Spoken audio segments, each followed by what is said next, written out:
નમસ્તે દોસ્તો, અત્યારે આપણે પહોંચી ચૂક્યા છીએ પાવાગઢ બસ સ્ટેન્ડ ઉપર અને અહીંયાથી તમને પાવાગઢ બસ સ્ટેન્ડ સુધી પહોંચવા માટે તમને અમદાવાદથી ડાયરેક્ટ બસો GSRTની મળી જતી છે. તે ઉપરાંત જો તમારે ત્યાંથી ગુજરાતની તમે ત્યાંથી આવો છો અને તમે ડાયરેક્ટ GSRTની બસ નથી, તમે આવી શકો છો વડોદરા અથવા તો હાલોડ સુધી પહોંચી અને હાલોડથી તમને ડાયરેક્ટ પાવાગઢ સુધીની બસ મળી રહેશે.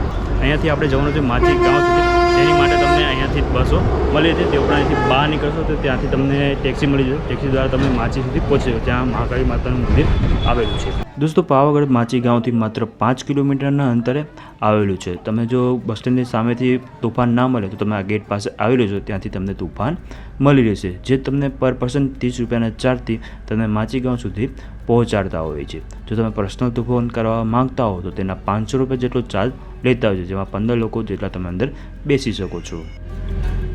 દોસ્તો, તમે પાવાગઢ રોકાવા માંગતા હો તો તમને અહીંયા વિશ્રામગૃહ જોવા મળશે, જેમાં તમને કોમન હોલ આપવામાં આવતો હોય છે. તે ઉપરાંત પાવાગઢ બસ સ્ટેન્ડની બિલકુલ સામે 3 થી 4 હોટલો આવેલી છે, ત્યાં તમે રોકાઈ શકો છો. તમે વધારે ઓપ્શન જોતા હોય તો તમે હાલોલ અથવા તો વડોદરા જઈ શકો છો, તમને સારામાં સારી હોટલો ત્યાં મળી રહેશે. પાવાગઢમાં તમને હોટલોના ઓપ્શન બહુ ઓછા જોવા મળવાના છે.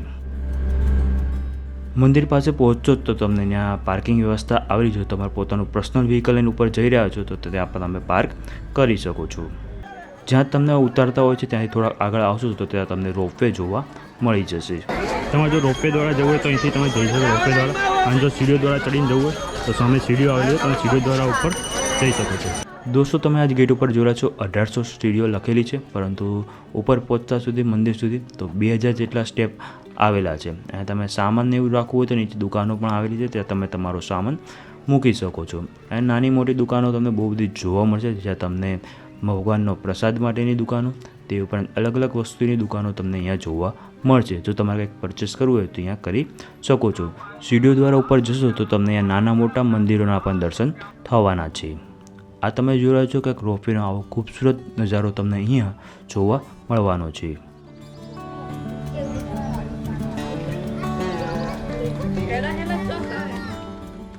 સીડીઓ દ્વારા ઉપર જતાં તમને કંઈક આવો ખૂબસૂરત નજારો પણ જોવા મળવાના છે.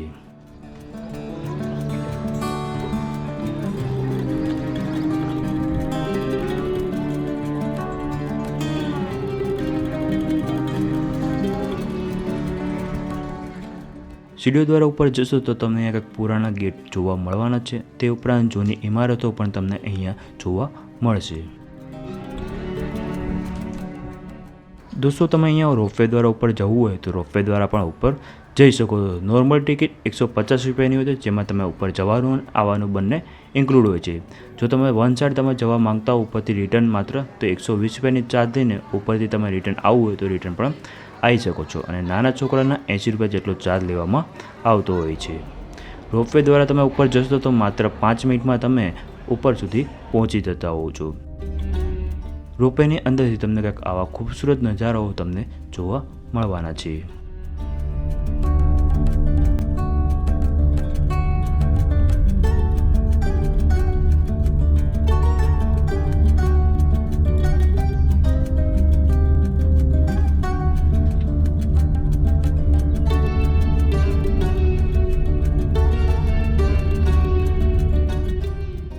રોપવેથી બહાર નીકળશો તમને કંઈક આવે રસ્તો જોવા મળવાનો છે, જ્યાં બહુ બધી દુકાનો તમને અહીંયા જોવા મળશે. થોડાક ટાઈમમાં અહીંયા લિફ્ટની સુવિધા પણ થશે. તેથી રોપવેથી બહાર આવશો પછી તમારા લિફ્ટ દ્વારા મંદિર સુધી પહોંચી શકો છો. અત્યારે તમે આવશો તો રોપવેથી બહાર નીકળ્યા પછી 200 જેટલા સ્ટેપ ચડવાના હોય છે. અહીંયા તમને નાના મોટી નાસ્તાઓની દુકાનો જોવા મળશે. તે ઉપરાંત અલગ અલગ શોપિંગની દુકાનો તમને અહીંયા જોવા મળી જવાની છે. અહીંયા એકમાત્ર રેસ્ટોરન્ટ આવેલી છે, તમારે જમવું હોય તો તમે અહીંયા જમી શકો છો. તે ઉપરાંત રોપવેથી નીચે ઉતરતા તમે એક રેસ્ટોરન્ટ આવેલી છે, ત્યાં પણ તમે જમી શકો છો. મંદિરની બહાર જ બહુ બધી પ્રસાદની દુકાનો આવેલી છે, ત્યાંથી શ્રીફળ અને ચુંદડી તમારે લેવી હોય તો લઈ શકો છો. તમે આ ગેટ જોઈ રહ્યા છો, આ ગેટ દ્વારા આપણે ઉપર મંદિર સુધી પહોંચવાના છે. અહીંયાથી કંઈક 100 જેટલા સ્ટેપ બીજા ચડવા પડશે તમારે મંદિર સુધી પહોંચવા માટે. અહીંયા તમને પગરખાં રાખવાની માટેની જગ્યા પણ મળી જવાની છે. તે ઉપરાંત ઉપર પણ તમે પગરખાં ઉતારી શકો છો. અહીંયાથી કેટલાક સ્ટેપ ચડતા રહેતા આપણે મંદિર સુધી ઉપર પહોંચશું. દોસ્તો, તમે આ જોઈ રહ્યા છો મંદિરનો ખૂબસૂરત આ ગેટ તમને જોવા મળી જવાનો છે, અને આ ગેટ પાસે જ તમે તમારા ચંપલ અહીંયા પણ ઉતારી શકો છો. આ તમને વ્યવસ્થા જોવા મળી છે કે આવી તમને વ્યવસ્થા પગરખાં રાખવાની જગ્યા મળી જશે.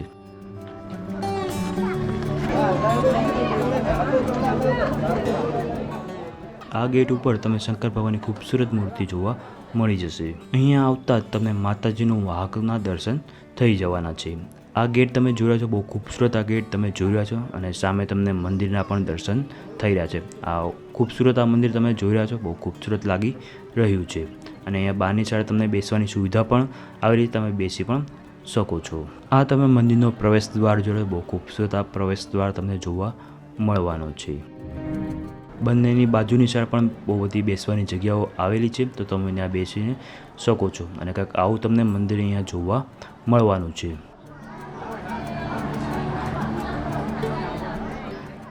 બાજુની સાઈડથી કંઈક આવું મંદિર તમને જોવા મળતું હોય છે.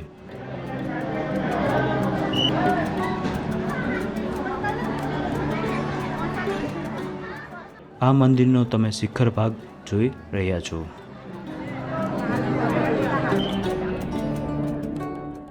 ચલો દોસ્તો, તમને મંદિરની અંદરથી માતાજીના દર્શન કરાવી દઈએ અને કંઈક અંદરથી તમને મંદિર કંઈક આવું જોવા મળતું હોય છે. તમે દર્શન કરી રહ્યા છો મહાકાળી માતાના, અને કમેન્ટમાં જય મહાકાળી માતા લખવાનું ના ભૂલતા.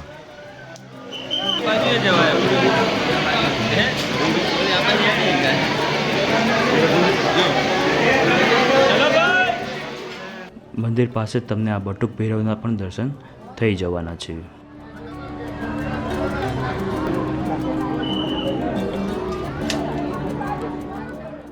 આ તમે માતાજીની ગાદીના દર્શન કરી રહ્યા છો.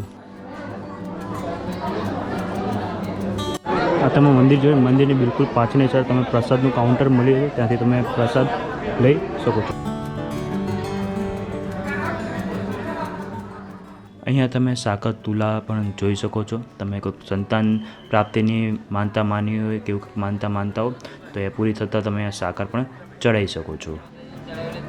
અહીં તમને કાઉન્ટર જોવા મળે છે, જ્યાં તમે માતાજીના ફોટા, રક્ષાસૂત્રો અને તાબીજ જેવી વસ્તુઓ પણ અહીંથી લઈ શકો છો. મંદિર ઉપરથી તમને કંઈક આવો ખૂબસૂરત નજારો જોવા મળતો હોય છે. પરંતુ જો તમે ચોમાસાના ટાઈમે અહીંયા આવો છો તો ચોમાસાના ટાઈમે તમને કંઈક આવો નજારો જોવા મળતો હોય છે. ચોમાસાના કેટલાક વ્યૂ તમને બતાવી દઈએ.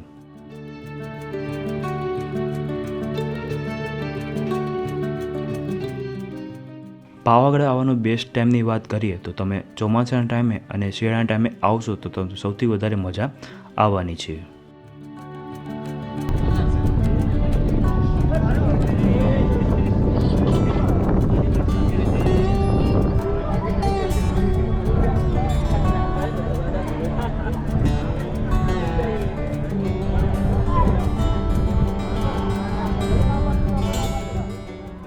તમને મંદિર પાસે શ્રીફળ વધારવાની જગ્યા મળી જવાની છે, જ્યાં તમે શ્રીફળ વધારી શકો છો. મંદિર પાસે તમને અહીંયા ભોજનાલય જોવા મળી જવાનું છે, જ્યાં તમે માત્ર 20 રૂપિયામાં ભોજન કરી શકતા હો છો. અહીંયા તમને વિશ્રામ ગૃહ પણ જોવા મળી જશે, જ્યાં કોમન હોલમાં તમે સૂઈ પણ શકો છો. પાવાગઢ બસ સ્ટેન્ડની બિલકુલ સામે જ પાવાગઢ ગામ આવેલું છે, જ્યાં તમે ચંપાનેરના કિલ્લાઓ જોઈ શકો છો.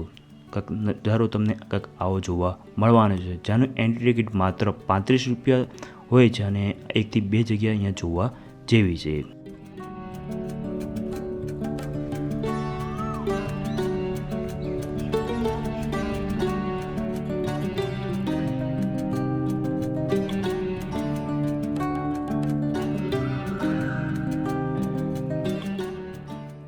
દોસ્તો, કેવું લાગ્યું તમને મારો પાવાગઢનો ઇન્ફોર્મેશન વિડીયો? જો તમને મારો વિડીયો પસંદ આવ્યો તો એને લાઇક અને શેર કરવાનું ના ભૂલતા. ચેનલને સબસ્ક્રાઈબ કરી લેજો અને બેલ આઇકોન જરૂર પ્રેસ કરજો, કારણ કે હું જ્યારે પણ નવો વિડીયો અપલોડ કરું સૌથી પહેલાં નોટિફિકેશન તમને મળી જાય.